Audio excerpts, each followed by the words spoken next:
सुप्रभात विद्यार्थियों, हिंदी अध्ययन शाला में आपका स्वागत है। आज हम हिंदी विषय के अंतर्गत हिंदी व्याकरण के पाठ 9 का पठन पाठन करेंगे। इसके लिए आप लोगों को पठन सामग्री में हिंदी व्याकरण की पाठ्यपुस्तक को अपने साथ रखना बहुत जरूरी है।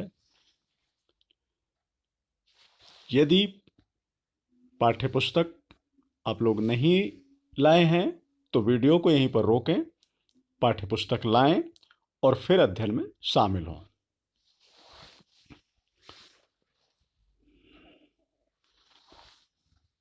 हिंदी व्याकरण के पाठ 9 रस नामक पाठ का पठन पाठन आज करेंगे।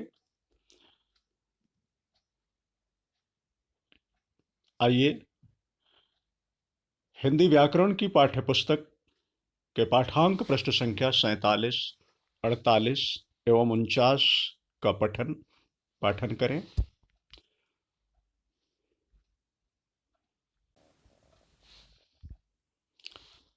विद्यार्थियों, पाठांक पृष्ठ संख्या 47 पर पहुंचे। आप लोग भी अपनी पाठ्यपुस्तक खोलें। पृष्ठ संख्या 47 में पाठ 9 रस। रस का शाब्दिक अर्थ है निचोड़।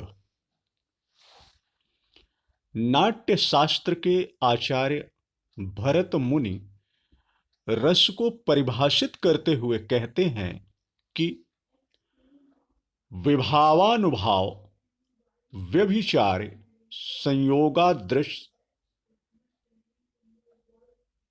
निष्पत्ति, अर्थात विभाव, अनुभाव तथा व्यभिचारी भावों के संयोग से रस की उत्पत्ति होती है। काव्य पठन, श्रवण अथवा अभिनय दर्शन से जो अलौकिक आनंद उत्पन्न होता है उसे रस कहते हैं। रस किसे कहते हैं? काव्य के पठन, श्रवण अथवा अभिनय दर्शन, यानी किसी कविता को पढ़ते समय, सुनते समय या किसी दृश्य को देखते समय या किसी नाटक को देखते समय, किसी अभिनय को देखते समय हमें जो अलौकिक आनंद प्राप्त होता है वही रस होता है।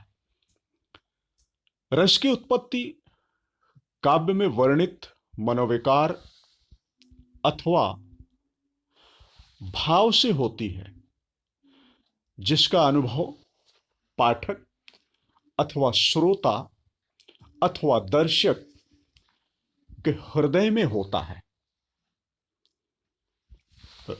रस रस यहां पर रस का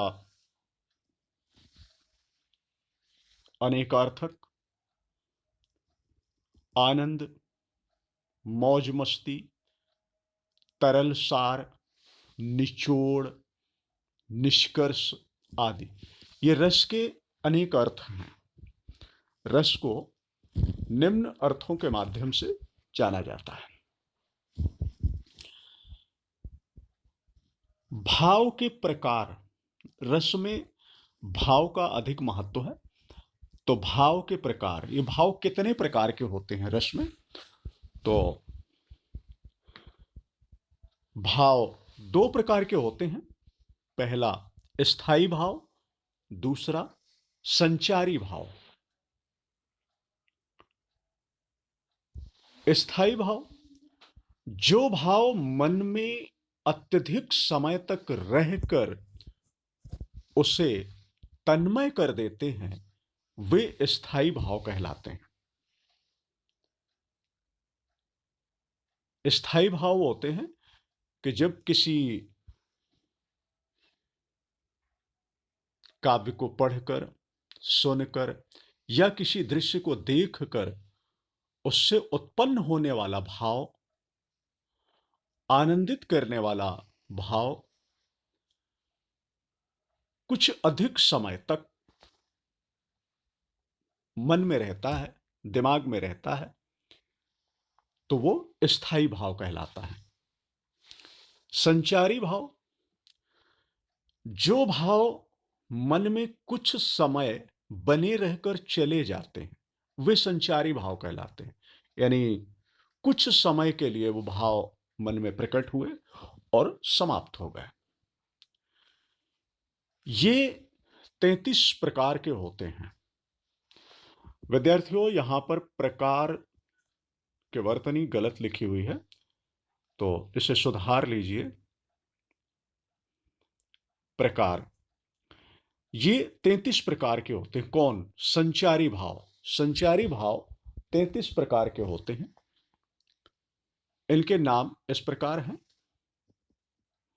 निर्वेद, ग्लानि, मद, मोह, विषाद, शंका, चापल्य, गर्व, जड़ता, स्मृति, मृत्यु, व्याधि, उन्माद, स्वप्न, श्रम, भास, विबोध, निद्रा, आवेग, दैन्य, अवहित, वितर्क, व्रीड़ा, आलस्य, धैर्य, मति, उत्सुकता, असूया, चिंता, अपस्मार, अमर्ष, उग्रता तथा हर्ष। ये 33 प्रकार के संचारी भाव होते हैं। उपरोक्त दो भावों के अतिरिक्त रस उत्पत्ति के लिए विभाव और अनुभाव की भी आवश्यकता होती है। उपरोक्त दो रस कौन से? दो भाव कौन से? स्थायी भाव और संचारी भाव।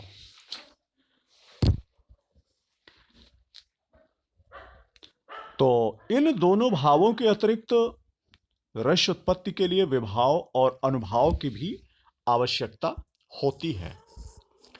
विभाव, विभाव का अर्थ है कारण। रस उत्पत्ति और उद्दीपन के कारणों को विभाव की संज्ञा दी जाती है। जिन कारणों से स्थायी भाव उत्पन्न होता है या उन्हें जागृत करता है, अर्थात जगाता है, तेज करता है अथवा बढ़ाता है, उसे विभाव कहते हैं। विभाव के दो भेद होते हैं। पहला आलंबन, दूसरा उद्दीपन। विद्यार्थियों, यहां पर आलंबन की वर्तनी गलत है। आर लंबन लिखा हुआ है, तो रा नहीं होगा, रा को हटा दीजिए।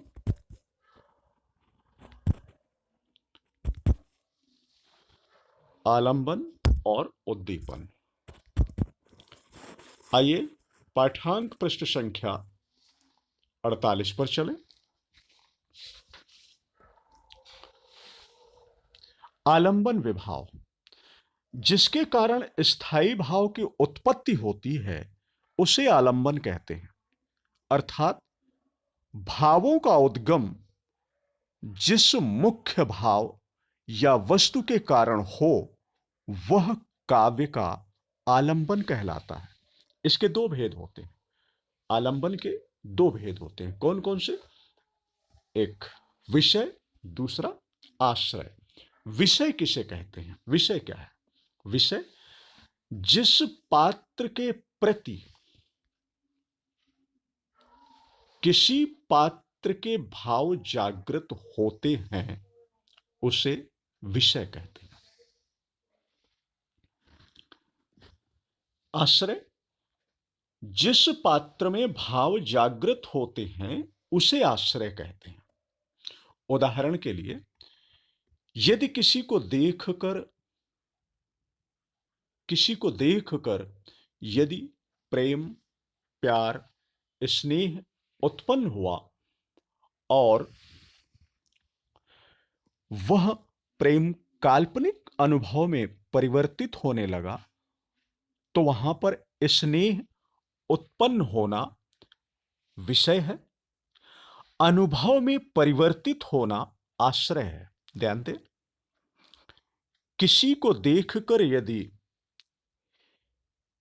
प्रेम, प्यार, स्नेह उत्पन्न हुआ और वह प्रेम काल्पनिक अनुभव में परिवर्तित होने लगा,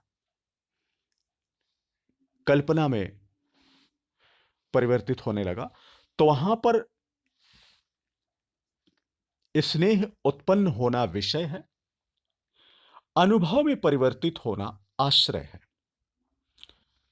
दूसरा, उद्दीपन विभाव। उद्दीपन विभाव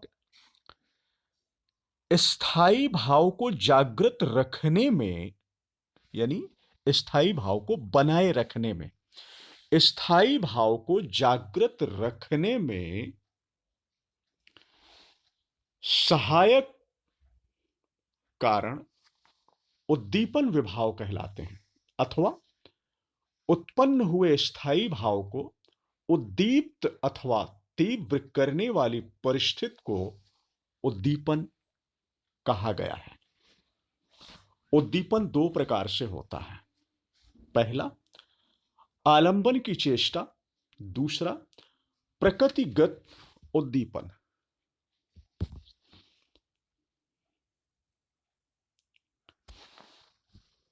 विशेष कुछ बताया जा रहा है, ध्यान दें। आश्रय के हृदय में जागृत स्थायी भाव या तो आलंबन की चेष्टाओं से उद्दीप्त होता है या फिर अनुकूल प्रकृति उसे उद्दीप्त करती है। उदाहरण के लिए, वीर रस के स्थायी भाव उत्साह के लिए सामने खड़ा हुआ शत्रु आलंबन विभाव है। शत्रु के साथ सेना, युद्ध के बाजे, शत्रु की दर्पोक्तियां, गर्जना तर्जना, शस्त्र संचालन आदि उद्दीपन विभाव है। अनुभाव जो शारीरिक चेष्टा आंतरिक मनोभावों को बाहर प्रकट करे वह अनुभाव है, यानी मन के भावों को व्यक्त करने वाले शारीरिक विकार ही अनुभाव कहलाते हैं। उदाहरण, मुख खिलना, भुजा फड़कना, कंपन, रुदन, आंखें लाल होना आदि। अनुभाव के चार भेद होते हैं। पहला, सात्विक अथवा अयत्नज। दूसरा, कायिक अथवा अतनज। तीसरा, वाचिक। चौथा, आहार्य। सात्विक अनुभाव क्या है? जो विचार अथवा चेष्टाएं शरीर की स्वाभाविक क्रिया के रूप में होती हैं उन्हें सात्विक अनुभाव कहते हैं। यह अनुभाव सर्वाधिक महत्वपूर्ण है। ये व्यक्ति के अपने अधिकार यानी वश में नहीं होते हैं। ये सात्विक अनुभव निम्न 8 प्रकार के होते हैं। पहला, अश्रु, आनंदातिरेक, शोकादि कारणों से आंखों में पानी भर आना। यानी किसी दृश्य को हम देख रहे हैं और उस दृश्य को देखते हुए उसके आनंद में इतना खो गए, इतना आनंद मिला, ऐसी प्रसन्नता मिली कि आंखों में आंसू भर गए। शोकादि कारण, यानी दुख का कोई दृश्य देख रहे हैं और उसको देख करके भी हमारे आंखों में आंसू आ गए, तो ये सात्विक अनुभव का प्रकार है, जिसे अश्रु कहते हैं। कंप, दूसरा है कंप, हर्षातिरेक, भय आदि कारणों से शरीर का कांप जाना, ये कंप कहलाता है।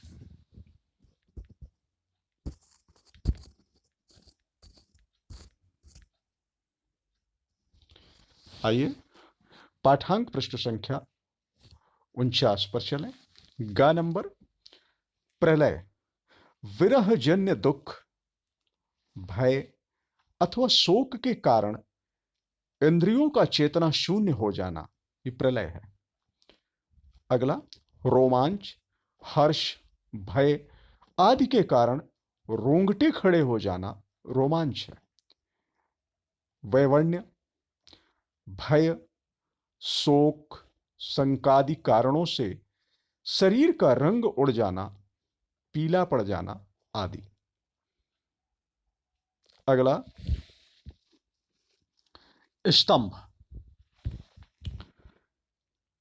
प्रसन्नता, लज्जा आदि कारणों से शरीर की गति का रुक जाना। अगला, स्वेद, भय, लज्जा, प्रेम आदि के कारण शरीर पर पसीना आ जाना। अगला, स्वरभंग, हर्षाधिक्य, शोक, भय, मद आदि कारणों से मुख की स्वाभाविक गति से वचनों का ना निकलना, ये स्वरभंग होता है। विशेष, जृंभा, जमुहाई को सात्विक अनुभव का नवा रूप माना जाता है।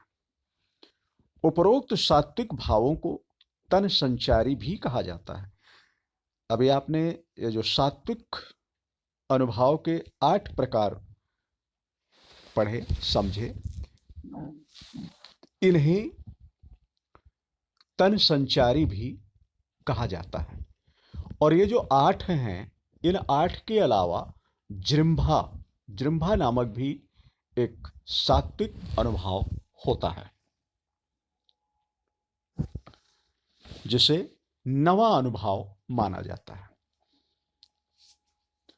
ओके, अनुभव का दूसरा प्रकार कायिक, जो विकार अथवा चेष्टाएं शरीर के अंगों के व्यापार के रूप में प्रकट होती हैं, उन्हें कायिक अनुभव कहते हैं। उदाहरण के लिए, भय में भागना, क्रोध में भला बुरा कहना, शोक में सिर धुनना आदि, ये कायिक अनुभव है। वाचिक अनुभव, तीसरा है वाचिक अनुभव। काव्य में प्रेम पात्र यानी नायक नायिका, काव्य में प्रेम पात्र द्वारा किसी प्रसंग विशेष के वशीभूत होकर वाणी द्वारा उसकी अभिव्यक्ति ही वाचिक कहलाता है। चौथा अनुभव, आहार्य, नायक नायिका अन्य पात्रों की वेशभूषा द्वारा भाव प्रदर्शन आहार्य कहलाता है। नायक नायिका या अन्य पात्र जो वेशभूषा धारण करके वो अपने भाव प्रदर्शन करते हैं, इसे आहार कहा जाता है। विद्यार्थियों, इसके बाद रस के प्रकार के वर्णन। रस निम्नलिखित प्रकार के होते हैं। पहला श्रृंगार रस, दूसरा हास्य रस, तीसरा करुण रस, चौथा वीर रस, पांचवा रौद्र रस, छठा भयानक रस, सातवां विभत्स रस, आठवां अद्भुत रस, नवां शांत रस। प्रमुख 9 रस होते हैं, परंतु इन 9 रसों के अतिरिक्त 2 अन्य रस भी प्रयोग में आते हैं, जिनमें से एक है वात्सल्य रस और दूसरा है भक्ति रस। ठीक है विद्यार्थियों, इसी के साथ ही पठन पाठन का क्रम यही समाप्त होता है। आज हमें क्या कार्य करना है, इस पर ध्यान देते हैं। विद्यार्थियों, पाठ 9 रस नामक पाठ के पाठांक पृष्ठ संख्या 47, 48 एवं 49 जो अभी आपने पाठ्यपुस्तक से पढ़ा, उसे आपको पुनः पढ़ना है, समझना है। ध्यान दें, ये विशेष सूचना बुधवार 20/1/2021 को आप लोगों के पाठ 8 अलंकार नामक पाठ का टेस्ट होना था, जो अवकाश होने की वजह से नहीं हो पाया है। तो अब यह टेस्ट शनिवार को 23/1/2021 को होगा। पाठ 8 का टेस्ट आप लोगों को शनिवार को देना है, इसलिए